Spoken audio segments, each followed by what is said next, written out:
Hi everyone, welcome to Triple K English channel. This is Kiran Kumar. Under 45 days course of General English Grammar, we have arrived at day 9. Today we are going to learn about case. What is a case? In Telugu it is called Vibhakti. తెలుగులో మనము case అంటే విభక్తి అని చెప్పి మనం చెప్పుకోవడం జరుగుతుంది. In this session we are going to learn about case. I request you all to subscribe my channel. నా ఛానల్ని వీక్షిస్తున్న వారు సబ్స్క్రైబ్ చేస్తారని కోరుకుంటున్నా. Please share this video, give your comments, bell icon press చేసి నోటిఫికేషన్స్ అప్డేట్స్ పొందండి. ఇక మరి లెసన్లోకి వచ్చేద్దామా? Come to the lesson. We are going to learn about case.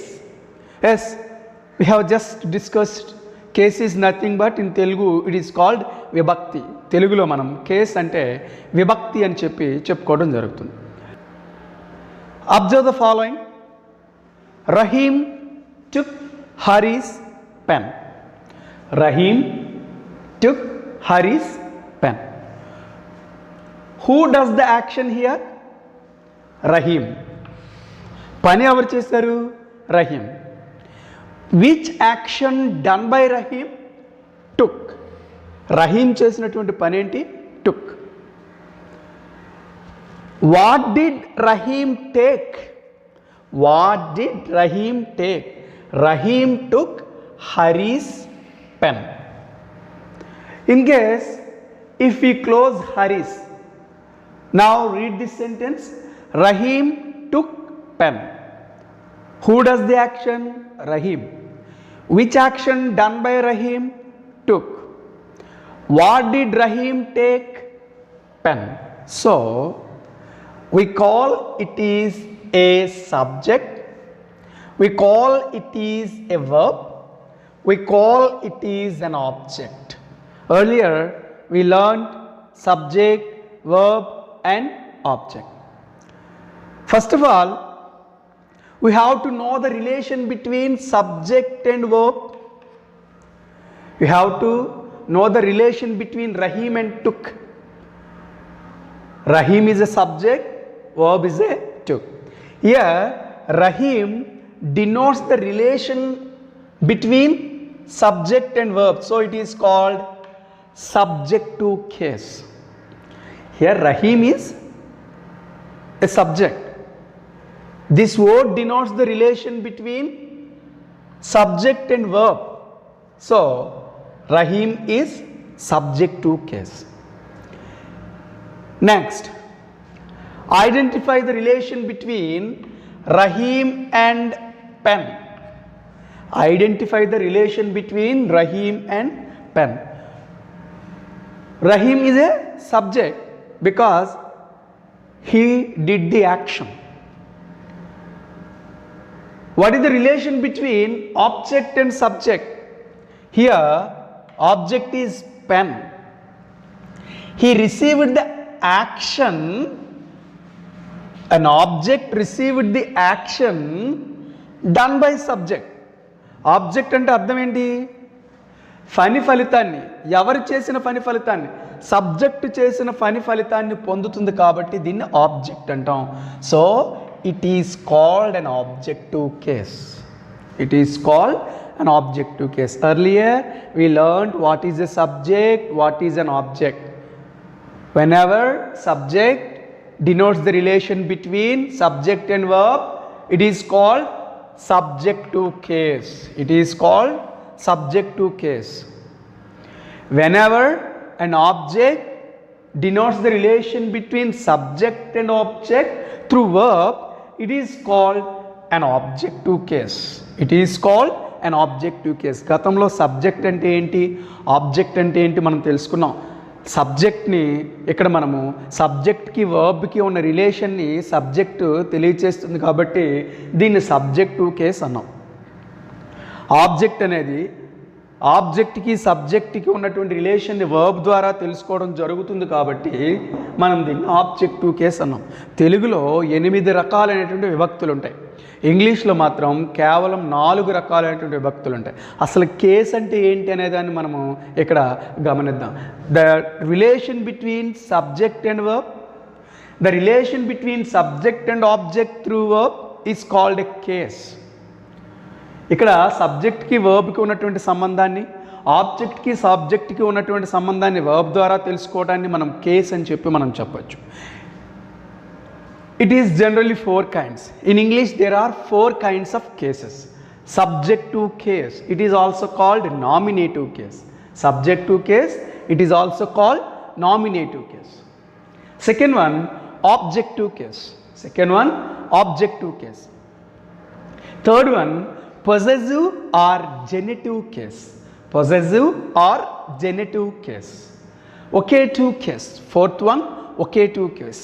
There are 8 kinds of cases in Telugu. తెలుగులో 8 రకాలైనటువంటి విభక్తులు ఉంటాయి. But in English there are 4 kinds of cases. ఇంగ్లీష్లో మాత్రం 4 kinds of కేసెస్ ఉంటాయి. సబ్జెక్ట్ చేసే పనిని తెలియచేసేటువంటి సందర్భాన్ని బట్టి దాన్ని సబ్జెక్టివ్ కేస్ అంటాం. ఆబ్జెక్ట్ పని ఫలితాన్ని పొందుతున్నటువంటి ఆబ్జెక్ట్ యొక్క సందర్భాన్ని బట్టి దాన్ని ఆబ్జెక్టివ్ కేస్ అంటాం. It's okay. Let us discuss what is this word. Look at this word. Hari's. Hari's means whose pen is this? Whose pen is this? Hari's pen. Here, relation between pen and Hari's. The relation between pen and Hari denotes possessive case. హరికి పెన్కి ఉన్న సంబంధం. ఎవరి pen ఇది? హరి యొక్క pen. ఎవరి pen? Hari యొక్క pen. ఈ హరికి పెన్కి ఉండేటువంటి రిలేషన్ని తెలియచేసేటువంటి కేస్ని పొసెసివ్ కేస్ అని చెప్తాం. దీన్నే జెనెటివ్ కేస్ అంటాం. పొసెసివ్ కేస్, దీన్నే జెనెటివ్ కేస్ అంటాం. తెలుగులో దీన్ని మనము షష్ఠీ విభక్తి అని చెప్పి చెప్పుకోవటం జరుగుతుంది. తెలుగులో దీన్ని మనం షష్ఠీ విభక్తి యొక్క అని వస్తుంది అందులో. సో దీన్ని షష్ఠీ విభక్తి అని చెప్పి తెలుగులో మనం చెప్తాం. In English it is called possessive case or genitive case అని చెప్పి చెప్పటం జరుగుతుంది. Okay, here the relation between Hari and pen అనేది పొసెసివ్ కేస్ తెలియజేస్తుంది. ఇక్కడ చూడండి, హరీస్ మీన్స్ హరి యొక్క. హరీస్ మీన్స్ హరి యొక్క అని ఈ ఎపాస్ట్రపీ, దీన్ని మనం ఎపాస్ట్రపీ ఎస్ అంటాం. చూడండి, దీన్ని మనము ఎపాస్ట్రపీ ఎస్ అంటాం. యొక్క అని తెలియజేస్తుంది, పొసెసివ్ కేసుని తెలియజేస్తుంది ఈ ఎపాస్ట్రపీ ఎస్ అనేది. Okay, in this way possessive case is defined. ఇక్కడ మనకి పొసెసివ్ కేస్ అనేది నేర్చుకోవటం జరిగింది. Third one, vocative case. Third one, vocative case. In Telugu it is called సంబోధన ప్రథమా విభక్తి. సంబోధన ప్రథమా విభక్తి అని చెప్పి తెలుగులో మనం చెప్పుకోవడం జరుగుతుంది. దాన్ని మనం ఇక్కడ ఒకేటివ్ కేస్ అని చెప్పేసి చెప్తూ ఉంటాం.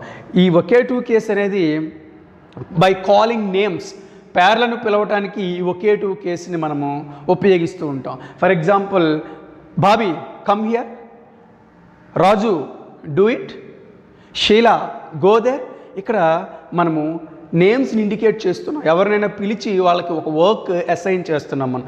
ఇలా నేమ్స్ని పిలిచే సందర్భాలను బట్టి ఆ నేమ్స్ని మనము ఒకేటివ్ కేస్ అని చెప్పి తెలియజేస్తాం. ఒకేటివ్ కేస్, ఓఈ, ఓరి, ఓసి అని చెప్పి మనము తెలుగులో నేర్చుకుంటాం. సంబోధన ప్రథమా విభక్తి. అదేవిధంగా ఇక్కడ ఒకేటివ్ కేస్ అని చెప్పి మనం చెప్తాం. Okay, cases are generally 4 kinds. Subjective case, objective case. Subjective case is also called nominative case. Possessive case, it is also called genitive case. And the final one, occasional case. Observe some examples here. He received my letter. Not only nouns but also pronouns indicate whether it is a subjective or an objective. కేవలం nouns మాత్రమే కాదు, pronounce ద్వారా కూడా అది subjective కేసా, objective కేసా, possessive కేసా అనేది మనము అర్థం చేసుకోవచ్చు. యాక్చువల్లీ సబ్జెక్టివ్ కేసులో పర్సనల్ ప్రొనౌన్స్ ఈ విధంగా ఉంటాయి, ఆబ్జెక్టివ్ కేసులో కూడా పర్సనల్ ప్రొనౌన్స్ ఈ విధంగా ఉంటాయి. In our previous sessions we have learned personal pronouns. Previous సెషన్స్లో మనము పర్సనల్ ప్రొనౌన్స్ని తెలుసుకోవడం జరిగింది. సబ్జెక్టివ్ కేసులో ఉండేటువంటి పర్సనల్ ప్రొనౌన్స్ ఇలా, ఆబ్జెక్టివ్ కేసులో ఉండేటువంటి పర్సనల్ ప్రొనౌన్స్ ఈ విధంగా ఉంటాయి. I subjective case, me objective case, we subjective case, us objective case, you both subjective and objective case is same in you and it. You విషయంలో, it విషయంలో subjective case, objective case ఒకేలా ఉంటాయి. He, him objective case, she, her objective case. It and it same. They subjective case, them objective case. Not only in nouns but also in pronouns. Subjective case, objective case, possessive case are given. Look at these examples. He received my letter. Can you guess what is he? Here he is subjective case. What is letter? Here letter is objective case. Here my denotes possessive case. Rajesh, go there. What is Rajesh? Rajesh is nothing but vocative case. He denotes subjective case, letter denotes objective case, my denotes possessive case, Rajesh denotes vocative case. Rajesh, go there. Cheppanu. By indicating, by calling names, we use vocative case. పేర్లను పిలవడం ద్వారా మనము ఒకేటివ్ కేసుని use చేస్తామని చెప్పాం. Rajesh, go there, Rajesh అక్కడికి వెళ్ళు అంటున్నాం. ఈ రాజేష్ అనేటువంటి ఈ పదాన్ని మనం ఒకేటివ్ కేసుగా మనము చెప్పుకోవచ్చు. Pronouns are given as subjective case and pronouns are given as objective case. In this way these 4 kinds of cases are discussed here. The most important thing that we have to learn here, possessive case. ఇక్కడ మనకి ముఖ్యమైనటువంటిది possessive case అని చెప్పేసి మనం చెప్పుకున్నాం. Okay, come to the some other points. Possessive case. How can a possessive case be formed? Just we discussed a possessive case can be formed by adding apostrophe after the noun. Noun తర్వాత apostrophe చేర్చడం ద్వారా possessive case అనేది తయారవుతుందని చెప్పుకున్నాం. Previously we have discussed that Gopal's, Rahim's, Raju's in this way. నౌన్కి చివరన apostrophe yes చేర్చడం ద్వారా ఈ పొసెసివ్ కేసుని మనము తయారు చేయొచ్చు అని చెప్పి మనం తెలుసుకోవటం జరిగింది. Let us discuss how the possessive cases have been indicated. ఈ పొసెసివ్ కేసెస్ అనేవి ఏ విధంగా ఇండికేట్ చేస్తామనేది ఇక్కడ మనం చూద్దాం ఒకసారి. By adding apostrophe s to nouns. By adding apostrophe s to noun. నామవాచకాలకు చివర అపాస్ట్రఫీ ఎస్ చేర్చడం ద్వారా పొసెసివ్ కేస్ అనే దాన్ని మనము తయారు చేయొచ్చు. Vimala's pen. Whose pen? Vimala's. Vimala తర్వాత చూడండి అపాస్ట్రఫీ ఎస్ యాడ్ చేసాం. We have added apostrophe s after Vimala. Vimala's pen. Dog style. We have added apostrophe s after dog. ఇక్కడ డాగ్ యొక్క టెయిల్ అని చెప్పడానికి డాగ్ స్టైల్ అను. But in some situations it is not right. కానీ కొన్ని సందర్భాల్లో అలా మనం చేర్చడానికి వీలు పడదు. For example look at this word Dickens. Dickens apostrophe s లేదనుకుందాం ఒకసారి. డికెన్స్, అతని పేరే డికెన్స్. చార్లెస్, అతని పేరే Charles. If you want to use possessive case in his view, Dickens యొక్క అనడానికి మనం ఏ విధంగా యూజ్ చేయాలి? డికెన్సెస్ అని మనం యూజ్ చేయాలి. ఇక్కడ మనము ఎస్ తర్వాత అపాస్ట్రఫీ అనేది యాడ్ చేయాల్సి ఉంటుంది. Dickens's, Dickens's. Observe the difference between dogs and Dickenses. Observe the difference between Vimalas and Dickenses. Here there is no s in this word. Here there is no s in this word. So it is easily to add apostrophe s. But here s is at the end of the word. While we adding apostrophe s, we think of these variations. కాబట్టి పేర్ల చివర yes వచ్చినప్పుడు మాత్రం మనం ఇది singular noun, not a plural noun. Observe చేయండి, ఇది singular noun. మనకి ప్లోరల్ నౌన్ అయితే ఏ విధంగా ఉంటుందో మనం చూద్దాం. ఇది సింగులర్ నౌన్ కాబట్టి మనము పేరు చివర ఎస్ వచ్చినప్పటికీ కూడా మనం ఆ విధంగా డికెన్సెస్, చార్లెసెస్ అని చెప్పేసి మనము యూజ్ చేయాల్సి ఉంటుంది. డికెన్సెస్ నావల్, డికెన్స్ యొక్క నావల్ అని చెప్పి చెప్పాల్సినటువంటి సందర్భం. Come to the second point. By adding apostrophe s to plurals end with s. Some plural nouns end with s. Some plural nouns end with s. కొన్ని ప్లూరల్ నౌన్స్ ఎస్తో end అవుతూ ఉంటాయి. కొన్ని ప్లూరల్ నౌన్స్ ఎస్తో end అవుతూ ఉంటాయి. What do we do in such cases? అలాంటి సందర్భాల్లో అపాస్ట్రఫీ ఎలా యాడ్ చేస్తాం? Look at this word asses. Asses ఇది ప్లూరల్ నౌన్. యాసెస్ అనేది యాసెస్ వానర్ అనాలి. యాసెస్ వానర్. ఎవరి యొక్క వానరు? యాసెస్. సో ఇప్పుడు అపాస్ట్రఫీ ఏం చేస్తాం, just we add apostrophe, we need not use any s, just indicate apostrophe symbol as is honor, as is honor. Okay, in such cases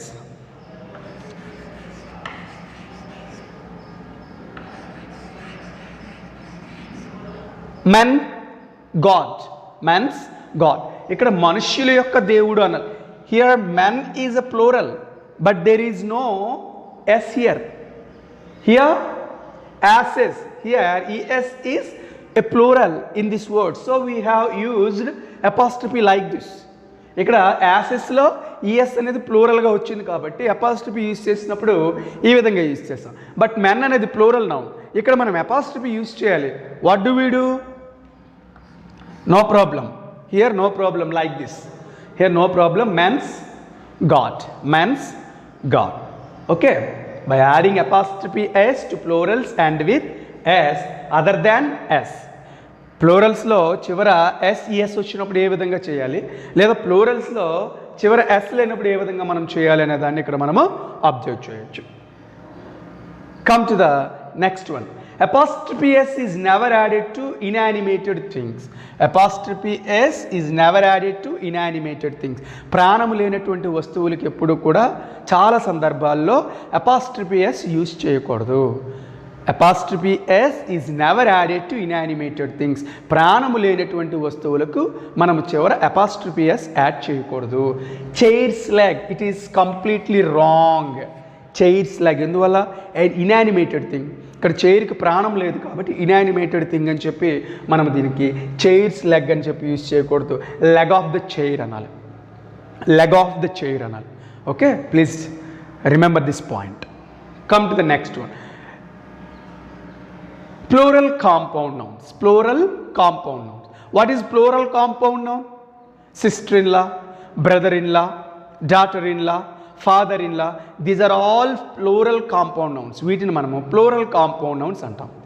In such cases, if you want to use possessive case, just add after the word brother-in-laws. Brother-in-laws.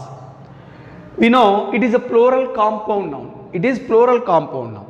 Brothers in law, ఒకవేళ brother in లాని ప్లూరల్గా చెప్పాలి అంటే brothers in లా అనొచ్చు. Sister in లాని ప్లూరల్గా చెప్పాలంటే sisters in law అంటాం. Father in లాని ప్లూరల్గా చెప్పాలంటే fathers in law అంటాం. But in view of case we use after the end of the word. ఒకవేళ మనము ఈ కాంపౌండ్ నౌన్కి ఇది సింగులర్ కాబట్టి అపాస్ట్రఫీ ఎస్ ఇలా ఉపయోగించవచ్చు. ఇన్ కేస్ మనము ప్లూరల్ కాంపౌండ్ నౌన్కి వాడాలనుకోండి,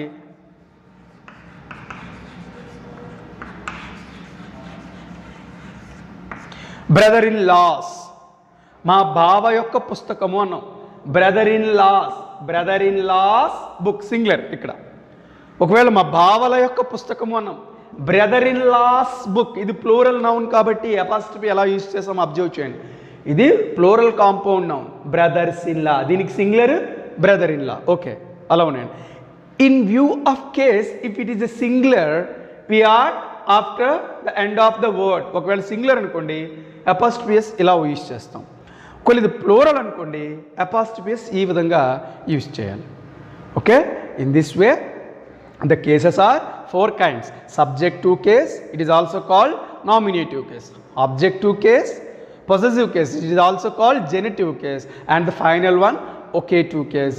While adding apostrophe s we have to think of carefully. Please watch this lesson carefully. Thank you for watching. Please subscribe my channel.